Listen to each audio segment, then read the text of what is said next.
ओम महागणेशाय नमः। ओम गजाननाय नमः। ओम महागणेशाय नमः।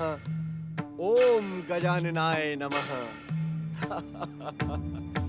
ऋषि ग्रह समद के पुत्र त्रिपुरासुर, तुम्हें स्वर्ग सम्राट बनने पर अनेकों बधाइयां। नारायण नारायण। देखा तुमने श्री महागणेश के वरदान का चमत्कार? बिना युद्ध किए ही तुम स्वर्ग सम्राट बन गए। आपकी बधाई के लिए धन्यवाद, परंतु हमने आपको पहचाना नहीं। नारायण नारायण। त्रिपुरासुर, मैं आपके पिता ऋषि ग्रह समद का मित्र नारद हूँ। तो आप केवल नारद हैं? नहीं त्रिपुरासुर, मैं केवल नारद नहीं, मैं देवर्षि नारद। देवर्षि नारद अर्थात देवताओं का ऋषि। तो देवर्षि, क्या ये बताने का कष्ट करेंगे कि देवताओं के ऋषि का दैत्यों के स्वर्गलोक में क्या काम? नारायण नारायण। त्रिपुरासुर, ये नारद बिना किसी कार्य के कहीं भी नहीं आता जाता। मैं यहाँ तुम्हें एक ऐसी बात सुनाने के लिए प्रकट हुआ हूँ जो तुम्हारे ही जीवन से जुड़ी हुई है। हमारे जीवन से? हाँ त्रिपुरासुर, क्या तुम्हें ये बात ज्ञात है कि तुम्हारा शरीर किन किन तत्वों से बना है? भली भांति ज्ञात है देवर्षि, भली भांति ज्ञात है। ऋषि ग्रह समद हमारे पिता हैं और उनकी तपस्या के पुण्य से ही हमारा जन्म हुआ। इसका तात्पर्य तो यही हुआ ना कि हम तप के तत्वों से उत्पन्न हुए हैं और इसी कारण जन्म लेते ही हमने तपस्या आरंभ कर दी और अपनी तपस्या को उग्र करके श्री गजानन का वरदान प्राप्त किया। ये तो वो परिचय है त्रिपुरासुर जो तुम्हें बताया गया है। देवर्षि, परिचय तो वही होगा ना जो हमें बताया जाएगा। बताया गया परिचय असत्य भी तो हो सकता है। अर्थात तात्पर्य ये कि हमारा परिचय कुछ और है। नारायण नारायण। वास्तविकता तो यही है कि मैं यहाँ तुम्हारा सत्य परिचय करवाने के लिए ही प्रकट हुआ हूँ। तो क्या है हमारा सत्य परिचय? नारायण नारायण। त्रिपुरासुर, धैर्य धारण करके सुनो और तुम भी सुनो सभी असुरवीरों कि तुम्हारे स्वामी स्वर्ग सम्राट त्रिपुरासुर का सत्य परिचय क्या है। वीर त्रिपुरासुर, तुम्हारे भीतर स्वयंभू सम्राट तारकासुर के तीनों पुत्रों की आत्माएं एक साथ निवास कर रही हैं। इसीलिए वरदान में तुमने तीनों लोकों का साम्राज्य मांगा। ये क्या कह रहे हैं आप? नारायण नारायण। मेरी बात पर आप तनिक भी संदेह ना करें त्रिपुरासुर। देवर्षि, बिना परखे तो हमने अपने इष्ट देव श्री गजानन की बात का भी विश्वास नहीं किया था। ऐसी बात है तो मेरी बात का सत्य परखने के लिए आपको अपनी आत्मा में झांकना होगा। मैं यहाँ तुम्हारे बलाबल से तुम्हारे सत्य का परिचय करवाने आया हूँ त्रिपुरासुर। तुम्हारे जैसा महावीर महापराक्रमी योद्धा ना तो इस संसार में पहले कभी प्रकट हुआ है असुरवीर, और ना ही भविष्य में कभी होगा। स्वर्ग सम्राट बनने पर तुम्हें शत शत शुभकामनाएं। आप जैसा सच्चा मित्र बड़े सौभाग्य से प्राप्त होता है। हमें आपकी बात पर तनिक भी संदेह नहीं है, क्योंकि प्राय हमें अपने भीतर से तीन तीन आत्माओं की पुकार सुनाई देती रहती है। नारायण नारायण। आपको तो हर एक बात का संपूर्ण ज्ञान है, हर एक का भविष्य आप भली भांति जानते हैं। त्रिपुरासुर, भक्ति का सुफल ऐसा ही होता है। देवर्षि, फिर तो आप ये भी भली भांति जानते होंगे कि चिंतामणि गजानन की मूर्ति कहाँ है, जिसे प्राप्त करके हम सदा सदा के लिए अमर हो जाना चाहते हैं।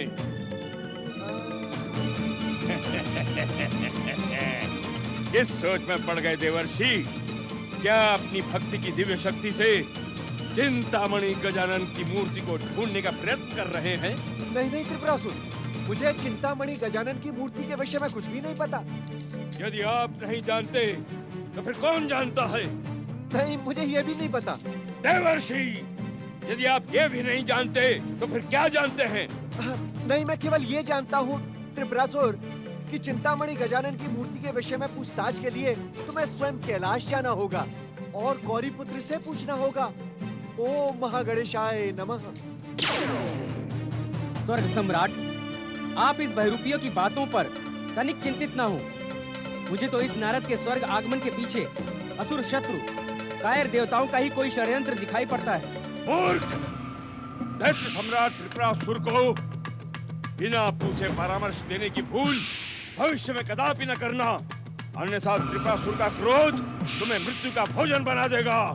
मेरी भूल को क्षमा करें स्वर्ग सम्राट। नहीं, अब हम तुम्हें तब तक क्षमा नहीं करेंगे जब तक तुम उस कायर इंद्र और उन भीरू देवताओं को बंदी बनाकर हमारे समक्ष प्रस्तुत नहीं कर दोगे। जाओ और उन्हें बंदी बनाकर हमारे समक्ष प्रस्तुत करो। जो आज्ञा स्वर्ग सम्राट। चलो असुरवीरों, स्वर्ग सम्राट वरदानी असुर राज त्रिपुरासुर की।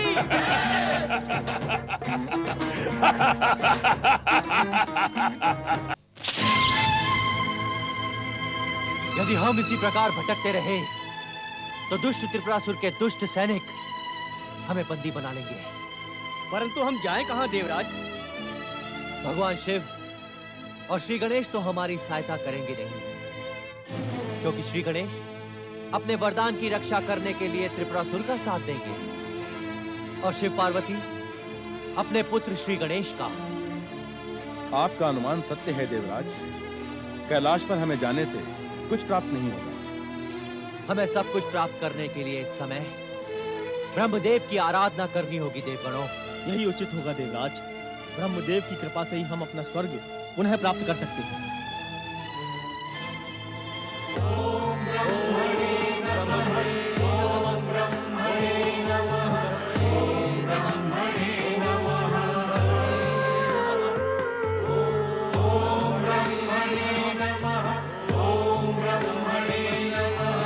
ओम ब्रह्मणे नमः।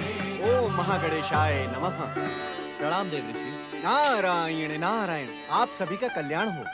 परमपिता ब्रह्मदेव आपको सद्बुद्धि दें। आप सभी को पहली बार भक्ति का आश्रय लेते देख इस नारद का मन प्रसन्न हो गया। इस समय हमारी सहायता करें देव ऋषि। हमने स्वर्ग पुनः प्राप्त करने के लिए ब्रह्म आराधना का आश्रय लिया है। हमारा मार्गदर्शन करे देवर्षि। देवराज, देवगण, त्रिपुरासुर के विरुद्ध ब्रह्मदेव आपकी कोई सहायता नहीं कर पाएंगे। ये आप क्या कह रहे देव ऋषि? वही जो सत्य है। त्रिपुरासुर के भीतर जो 3 आत्माएं हैं, ये वही तारक पुत्र हैं जिन्हें ब्रह्मदेव एक बार वरदान दे चुके हैं। तारक पुत्र अर्थात तारकाक्ष, कमलाक्ष और विद्युन्माली, तीनों की आत्मा त्रिपुरासुर के भीतर? हाँ देवराज, ब्रह्मा जी के सावधान करने पर भी तारक पुत्रों ने शिव भक्ति का पाखंड किया और शिव जी के हाथों मारे गए। हो सकता है इस बार भी। इस बार ऐसा कुछ नहीं होगा देव ऋषि। ना तो भगवान शिव हमारी सहायता करेंगे और ना ही श्री गणेश। उधर जगत पालक श्री हरि विष्णु घोर योग निद्रा में लीन। अब आप ही बताइए देव ऋषि, हम किसके पास जाएं? किसकी शरण में जाएं? हाँ देवर्षि, संकट की इस घड़ी में देवताओं की डूबती नैया को आप ही किनारे लगा सकते हैं। हमारी सहायता करें देव ऋषि। श्री महागणेश की शरण में जाए बिना आपको त्रिपुरासुर रूपी संकट से मुक्ति नहीं मिलेगी देवराज। सावधान! देखो, मेरा अनुमान सही था। ये दुष्ट बहरूपिया देवताओं के संकेत पर स्वर्ग सम्राट वरदानी त्रिपुरासुर को भ्रमित करने गया था।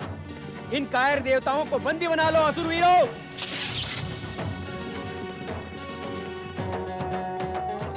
नारायण नारायण, अपने स्वामी स्वर्ग सम्राट वरदानी त्रिपुरासुर के मित्र नारद की सत्यता पर संदेह न करो वीर असुरवीरों।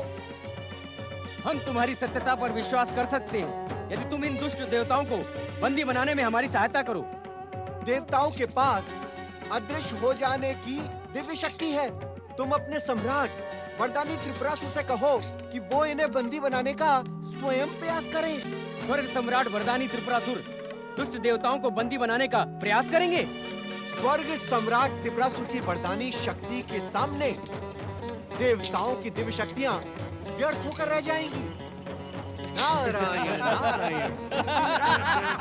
ओम गं गणपत्याय नमः। ओम गं गणपत्याय नमः। ओम गं गणपत्याय नमः। ओम गं गणपत्याय नमः। ओम गं गणपत्याय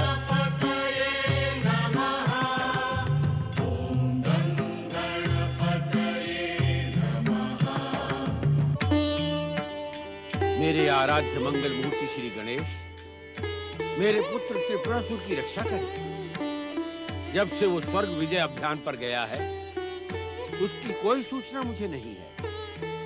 कहीं वो अपने अहंकार के कारण किसी संकट में तो नहीं गिर गया। हे गौरी नंदन, पुत्र के कारण ही पिता का ध्यान आपकी आराधना में नहीं लग रहा है। हमारे जन्मदाता, जब से नारद मुनि ने हमें बताया है कि तारक पुत्रों की आत्माएं हमारे शरीर में निवास कर रही हैं, तब से हम अत्यंत आकुल व्याकुल और अस्त व्यस्त हो गए हैं। ऐसा क्यों पुत्र? हमें ऐसा लगता है जैसे तीनों तारक पुत्रों की आत्माएं हमसे पुकार पुकार के कह रही हों, हमें शांति दो, हमें मुक्ति दो, हमें मुक्ति दो। ये तुम्हारा भ्रम है वरदानी त्रिपुरासुर। अब तुम वरदानी और अतुल्य शक्ति संपन्न हो। तारक पुत्रों की तीन आत्माएं तुम्हें कभी भी भ्रमित नहीं कर सकती। आपको मेरे मन की स्थिति का तनिक भी ज्ञान नहीं है। उन तीनों ने मेरा जीवन व्यर्थ कर दिया है। वरदान का सुख भोगना तो दूर, हम शांति से भोजन भी नहीं कर पाते। हर समय वो हमें पुकारते रहते हैं। इसका उपाय आपको ही सोचना होगा, आपको ही। इसका केवल एक उपाय है वरदानी त्रिपुरासुर। चिंतामणि गजानन की मूर्ति को प्राप्त करो। प्राप्त तो हम तब करेंगे जन्मदाता, जब वो मूर्ति हमें मिलेगी। हमने चिंतामणि गजानन की मूर्ति के संबंध में नारद मुनि से पूछा था। तो नारद मुनि ने क्या कहा? उन्होंने हमें कैलाश जाने का परामर्श दिया। हर एक का मंगल सोचने वाले देवर्षि नारद का परामर्श उचित है। चिंतामणि गजानन मूर्ति का पता तुम्हें कैलाश जाकर ही मिलेगा, क्योंकि श्री महागणेश के अवतारों का निवास कैलाश ही है। किंतु जन्मदाता, हमें ये तो बताएं, ये कैलाश है कहाँ? पुत्र त्रिपुरासुर, कैलाश और कैलाशपति भगवान शिव तो संसार के हर मन में बसे हैं। फिर भी कैलाश जाने के लिए तुम्हें उत्तर दिशा की ओर जाना पड़ेगा।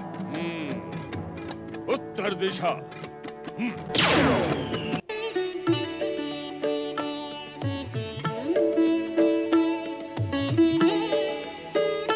ओम नमः शिवाय। परमेश्वराय नमो नमः।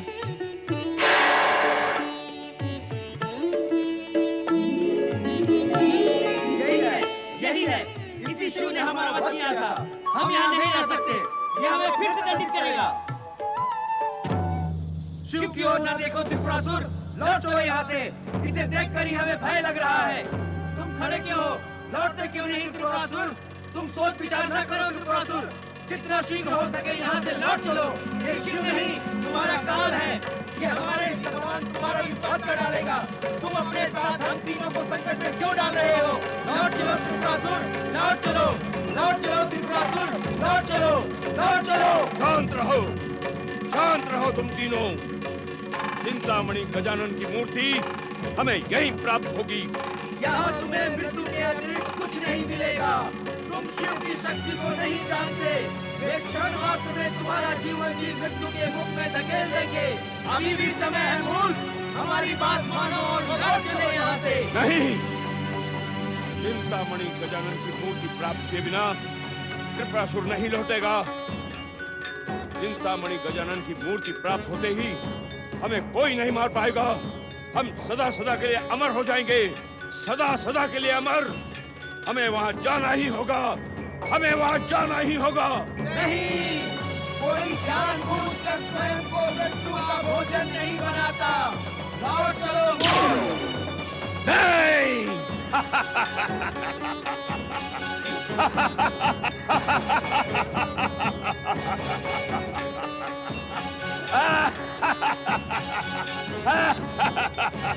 माता, আমি ये वरदानी त्रिपुरासुर कुछ ही समय में कैलाश आ पहुँचेगा। हो सकता है कैलाश आकर ये कुछ उत्पात मचाए। ये सब तो तुम्हें इसे वरदान दिलवाने से पहले सोचना चाहिए था ना पुत्र गणेश। अब सोच विचार का समय नहीं है माता, हमें कहीं छुप जाना चाहिए। छुप जाना चाहिए? ये तुम कैसी कायरों जैसी बातें कर रहे हो? क्या तुम दुष्ट त्रिपुरासुर को अपने अंकुश के एक ही प्रहार से यमलोक नहीं पहुंचा सकते? तुम मौन क्यों हो पुत्र गणेश? क्या तुम त्रिपुरासुर की शक्ति से भयभीत हो रहे हो? मैं त्रिपुरासुर की शक्ति से नहीं, त्रिपुरासुर के वरदान से भयभीत हो रहा हूँ माता।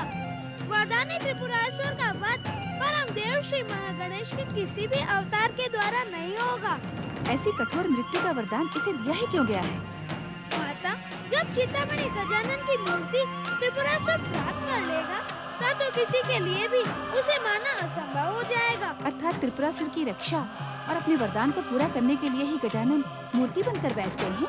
नहीं माता नहीं, गजानन तो आपके भय से ही मूर्ति बन गए हैं, परंतु वरदान देने से पूर्व ही। कहाँ है चिंतामणि गजानन की मूर्ति? हम उसे लेने आए हैं। चल आजा यहाँ से दुष्ट त्रिपुरासुर, अन्यथा मैं तुझे अपने क्रोध की ज्वाला से भस्म कर दूंगी। हम पर क्रोध न करें माता, हमारे वरदान को व्यर्थ न करें जगदम्बा। श्री गजानन आपके पुत्र हैं, क्या एक माता अपने पुत्र के वरदान के फल को नष्ट कर देना चाहती है? तुझ जैसे अत्याचारी और दुष्ट को वरदान देकर मेरे पुत्र गजानन ने भूल की है। कैसी भूल माता? तपस्वी को उसकी तपस्या का प्रतिफल देना तो भगवान का निर्धारित कर्तव्य है। मुझे कर्तव्यों का पाठ ना पढ़ा त्रिपुरासुर, जैसे आया है वैसे ही लौट जा। माता, यदि आज मैं आपकी आज्ञा से लौट गया तो आपके पुत्र का वचन खंडित हो जाएगा। तुझ जैसे अन्यायी, अधर्मी और अत्याचारी वचन की चिंता कब से करने लगे? माता, तपस्या करके वरदान प्राप्त करने वाला अन्यायी, अधर्मी और अत्याचारी कैसे हो सकता है? मैं असुर, दैत्यों और राक्षसों के स्वभाव से भली भांति परिचित हूँ। चिंतामणि गजानन की मूर्ति प्राप्त होते ही तुम्हारे शब्दों की विनम्रता अहंकार का रूप धारण कर लेगी। प्रेम और मित्रता का पाखंड क्षण मात्र में अन्याय और अत्याचार में बदल जाएगा। तुझे कैलाश में कुछ नहीं मिलेगा त्रिपुरासुर, जा लौट जा। नहीं माता, नहीं। माता अपने पुत्र को कभी भी निराश नहीं कर सकती, और आप भी तो मेरी माता के समान है माता। माता, इस अभागे त्रिपुरासुर ने बिना माता के गर्भ से जन्म धारण किया है, इसलिए नहीं जानता कि माता का प्रेम क्या होता है। माता, कृपया हमें अपना स्नेह प्रदान करें। तू मेरे स्नेह का नहीं, दंड का पात्र है। अब तेरी दुष्टता मुझसे दंडित होना चाहती है। हमने क्या दुष्टता की है माता? हम तो आपके आशीर्वाद की कामना लेकर इस कैलाश पर आए हैं माता। तेरी पहली दुष्टता ये है त्रिपुरासुर कि तूने कैलाशपति भगवान शिव की आज्ञा के बिना कैलाश के पावन क्षेत्र में प्रवेश करने का साहस किया है, और दूसरी ये कि तूने अपने भयानक अट्टहास से कैलाश की शांति को भंग किया है। माता, आप स्वयं विचार करें, क्या बिना कैलाशपति की इच्छा के कोई भी इस कैलाश के पावन क्षेत्र में प्रवेश कर सकता है? नहीं माता। और जहाँ तक अट्टहास का प्रश्न है, तो अट्टहास करना तो हम असुरों का स्वभाव है माता। हमें आशीर्वाद दे जगदम्बा कि हम वरदान से मिलने वाले सुख को भोग सकें।